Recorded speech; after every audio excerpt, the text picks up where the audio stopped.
Welcome to our noon edition of Arirang News. Here are the stories making the headlines at this hour. A high-stakes meeting between President Yoon and the leader of the main opposition Democratic Party is scheduled later this afternoon. Though hopes for a significant breakthrough are slim, the presidential office shared its commitment to working closer with the opposition party following the DP's landslide win in the general elections. The nation's largest doctors group, the Korean Medical Association, remains adamantly against the government's plans to expand med school slots for next year. This comes as the KMA welcomed its new president-elect, Yoon, whose term will officially begin on May 1st. U.S. President Joe Biden and Israeli Prime Minister Benjamin Netanyahu discussed how to speed up the release of hostages in Gaza in a phone call on Sunday. Biden reiterated the need to prioritize the safety of civilians ahead of a potential Israeli invasion of Rafah. President Yoon and main opposition party leader Lee Jae-myung will sit down on Monday to hold their first-ever official meeting. Stakes are high as both emphasize the need to discuss pressing issues related to people's livelihoods. The meeting is scheduled for 2 p.m. at the presidential office. The two are expected to talk over tea for about an hour, although the meeting could stretch on.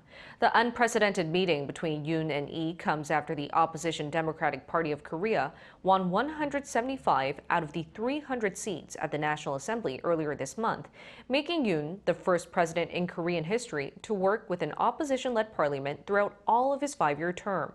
While the presidential office said there should not be a preset list of agendas as to not constrain the conversation, the opposition party insisted that there should be, which should include a universal one-time payout of 250,000 won or $182 for all Korean citizens, as well as special counsel investigations into the death of a Marine and suspected stock manipulation allegedly involving First Lady Kim Gun-hee. President Yoon is set to host Angolan President João Lourenço for a summit on Tuesday at Yongsan Presidential Office. In a written announcement on Saturday, the top office said that during the first ever meeting between the leaders, they will, quote, discuss ways to enhance practical cooperation in various fields such as trade and investment, shipbuilding and energy. President Lourenço's 3-day trip to South Korea began Sunday. Angola is known for its resources with abundant reserves of minerals such as nickel and cobalt, which is also an exporter of crude oil. South Korea and Cuba have agreed to open diplomatic missions in both countries after forging formal ties earlier this year. Seoul's foreign ministry said Sunday that a government delegation visited Havana last week and discussed the matter with Cuban officials. It added that it will continue communication to set up a South Korean embassy in Havana as soon as possible. The South Korean government plans to open a temporary office in Havana and dispatch officials who will work on establishing the embassy. In February, South Korea established formal diplomatic relations with Cuba, which had been the only nation in the South American and Caribbean region that did not have official ties with Seoul. A fierce tug-of-war between the government and the medical community continues and is expected to become even more intense as the new head of the Doctors Association, known for his hawkish stance, comes in. Medical professors have also decided to take 1 day per week off, citing exhaustion. Kim Bo-kyung gives us the latest. The nation's largest doctors group, the Korean Medical Association, is maintaining its firm stance following the election of a new leader. During the association's regular General Assembly on Sunday, the group's president-elect Lee Myung-taek reiterated the call for the government to scrap its proposed medical reform plans, saying the medical community will not budge or respond to any call for negotiations if discussions do not begin from a clean slate. Though Im's term officially begins on Wednesday, May 1st, his role already began as the emergency committee was disbanded on Sunday. The incoming new head's hawkish stance comes as medical professors made a decision to take 1 day off per week from their duties. That was decided at the emergency committee meeting of professors from around 20 major medical schools nationwide. They cited prolonged fatigue as they had to struggle after thousands of trainee doctors have been absent from their posts at general hospitals since February 20th. Professors hinted at the possibility of extending the day off if the government confirms that there will be an increase in the medical school quota. Starting from this week, the so-called Big Five hospitals will begin to halt medical services 1 day a week. with professors at Severance Hospital and Seoul National University Hospital taking a day off on Tuesdays, while those at Asan Medical Center and the Catholic University of Korea's Seoul St. Mary's Hospital will take Fridays off. Professors at Samsung Medical Center will take voluntary days off based on their working schedule.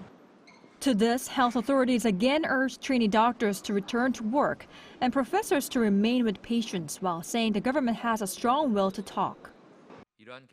We urge doctors to actively participate in discussions to devise improvement measures. A special presidential committee on medical reform has been officially launched, and the government reaffirms its willingness to engage in one-on-one conversations with doctors.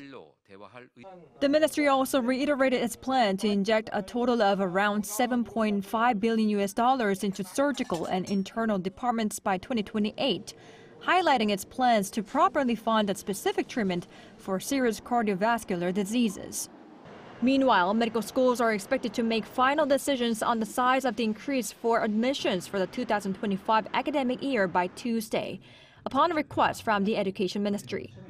Watchers predict that medical schools will open a minimum of 1,500 new slots. Kim Bo-kyung, Arirang News.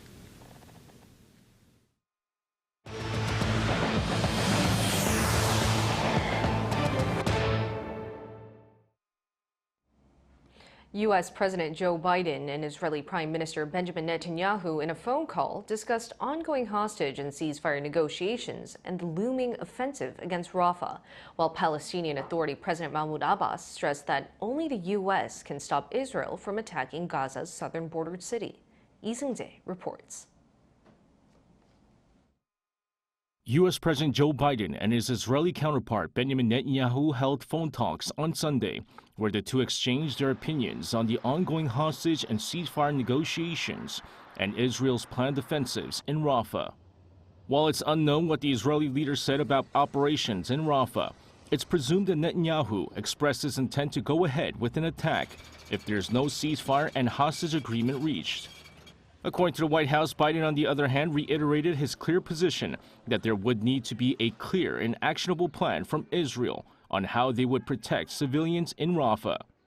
The need for humanitarian aid for Gaza was also discussed. The talks come as Israel told the U.S. that it wouldn't launch an offensive in Rafah, where more than 1 million people are displaced, until the Biden administration had an opportunity to share its concerns. Meanwhile, Palestinian Authority President Mahmoud Abbas said Sunday that the U.S. is the only country that can stop Israel from conducting its offensives in Rafah. Abbas emphasized that the offensive could force much of the Palestinian population to flee the enclave. He also said such an attack in the region would lead to the biggest catastrophe in the Palestinian people's history and force Palestinians out of Gaza. He stressed that once Israel had completed its operations in the enclave, it would then look to force Palestinians out of the occupied West Bank and into Jordan. Israel has hinted at an all-out assault on Rafah for weeks, saying its goal is to eliminate Hamas' remaining battalions in their area. Lee Seung-jae, Arirang News. On Sunday, a top Ukrainian military official commander reported that conditions on Ukraine's eastern front line had worsened, while Kyiv awaits much-needed military aid currently on its way from the U.S. Yoon brings us the latest.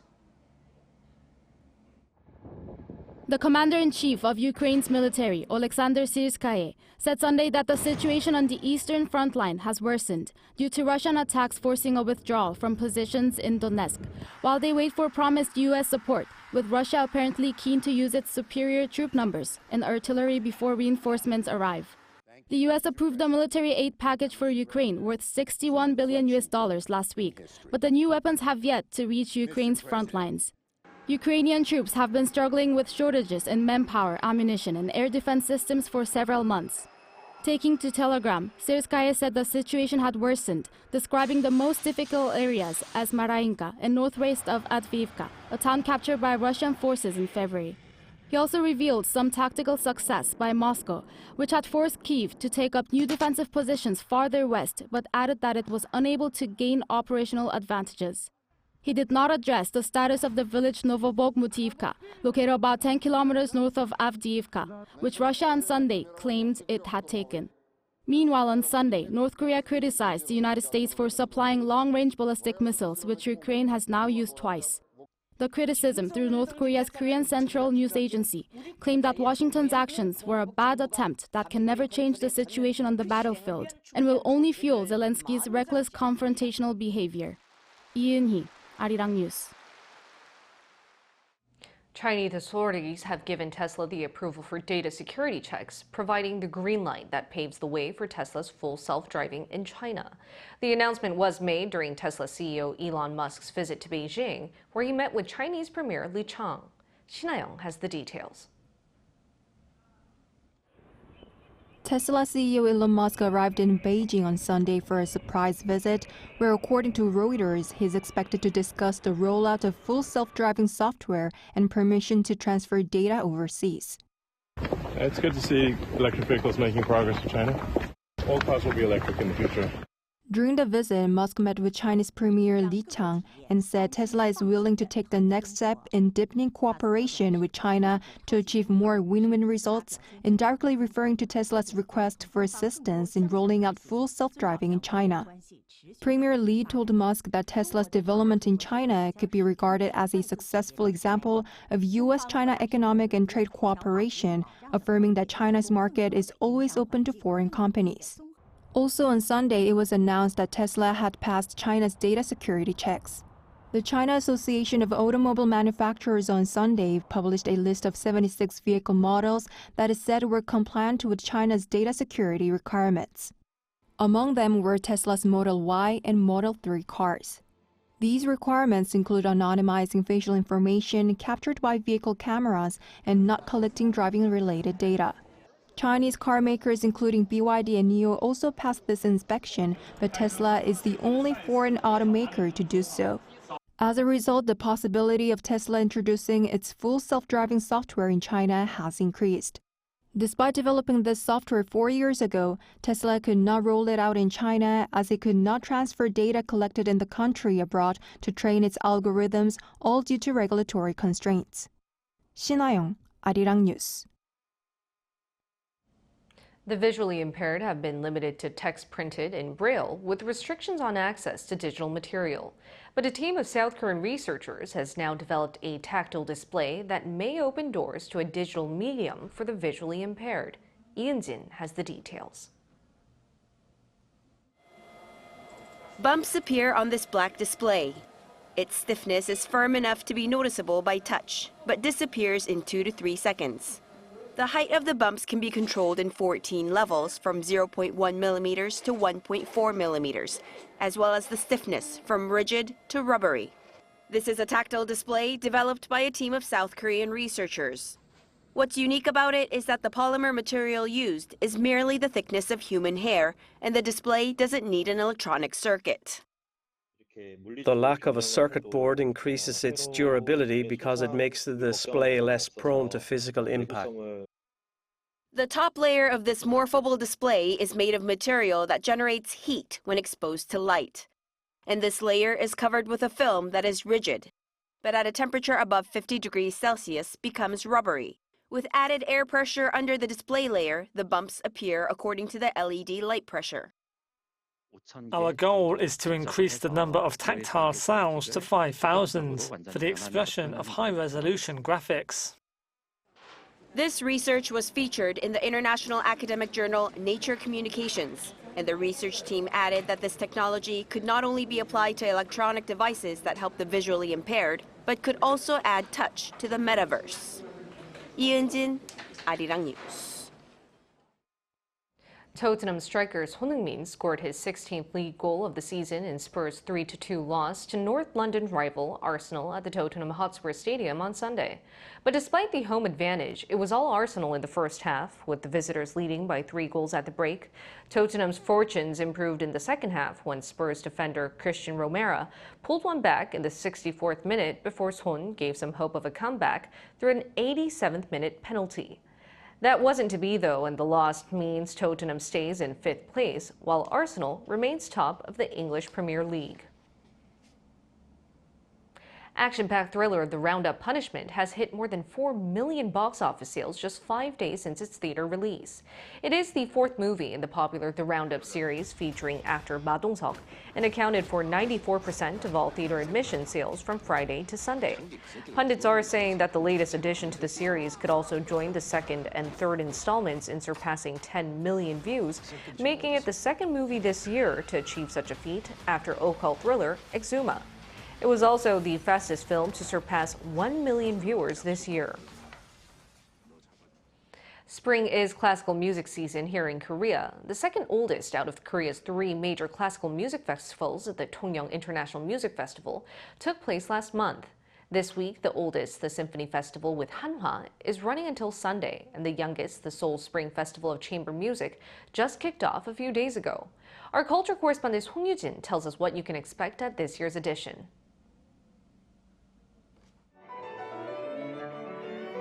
The youngest of Korea's big 3 classical music festivals is back. The Seoul Spring Festival of Chamber Music has returned for its 19th edition. The orchestrator is first-generation classical musician and violinist Kang Dong-seok. Back in 2006, Kang teamed up with the Seoul city government to turn his dream into reality. That was one of my dreams, that to start something in Korea, and this kind of festival exists everywhere in the world, and in any major cities they would have this kind of, very specific festival devoted to chamber music. So. But SSF isn't just about performances. It's about breaking down barriers, especially in chamber music, and making classical tunes accessible to everyone. I think it's just they have some kind of cliche that chamber music is difficult and not accessible and all that, but I think that's completely wrong, so we have to try to prove that. Joining Kang this year are 59 musicians in perfect harmony under the theme All in the Family. The lineup includes performances from families of musicians to ensembles who forged tight bonds through years of collaboration. Among the performers is Matthew Dufour, former principal flutist at the Berlin Philharmonic Orchestra. It's quite intense, but it's always such a great opportunity to see old colleagues, and to meet also new ones. And I have to say, in Korea, there are so many fantastic young musicians, and so that's why it's exciting. It's kind of SSF's impact goes beyond the stage. Throughout the festival's nearly 2-decade run, Korea has seen a rise in chamber music festivals across the country. Festivals like SSF are really making classical music more accessible by offering the public a series of top-notch performances. Also, with more festivals popping up and increased funding from both the public and private sectors, they're able to attract better artists and put on more captivating shows in proper venues. For those who wish to explore the world of classical music, the Seoul Spring Festival of Chamber Music runs until May 5th. Song Yoo-jin, Arirang News.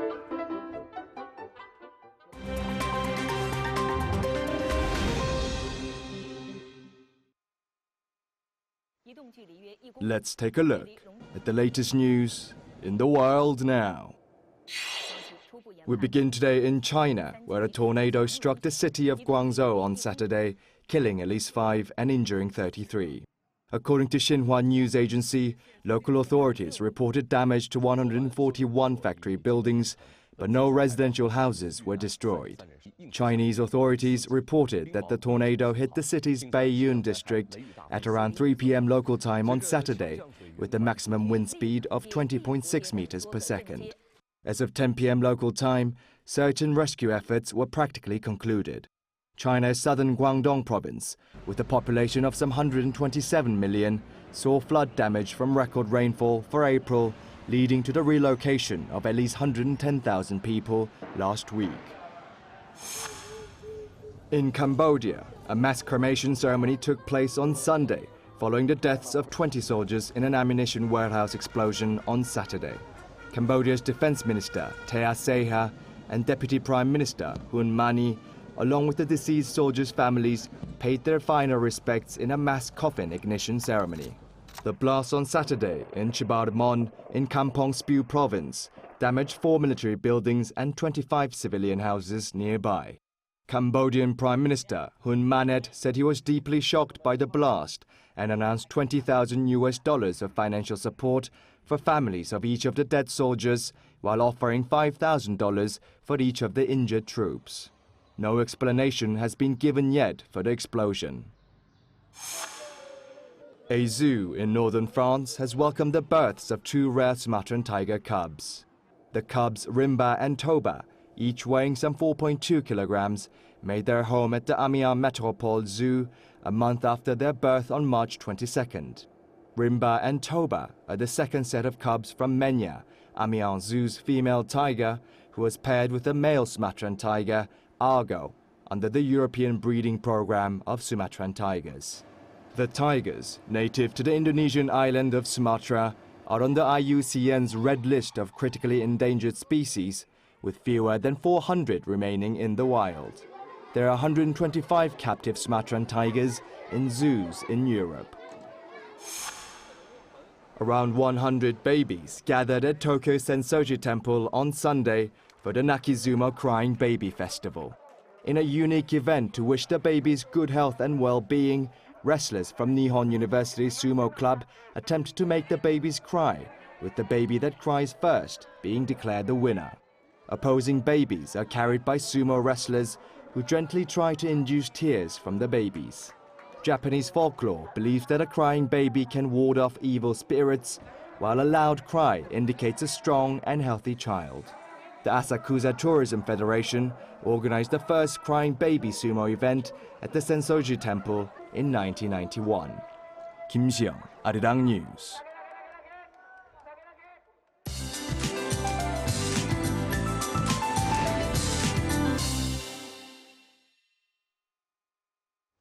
Good afternoon. It's a rainy start to the new week for southern regions, but those of us in the upper parts of the country need a hat and sunblock. The resort island of Jeju and the south coast could see up to 60 millimeters through tomorrow morning. The rest of southern regions could see 5 to 40 millimeters all day today. And this band of rain is bringing down the weekend's summer-like temperatures. It could be more than 10 degrees lower in many places this afternoon, so please hold on to your morning jacket. However, the capital area should see highs only going down a couple of degrees, while skies will get also much sunnier as the day goes on, with an expected high of 26 degrees. But Gyeongju will be topping out at 14 degrees this afternoon. Air quality will be normal to good nationwide all day today. Then there will be passing rain in southern regions through the middle of this week, but it will get warmer and sunnier as we head towards the 3-day Children's Day weekend. With that in mind, let's take a look at the international weather conditions.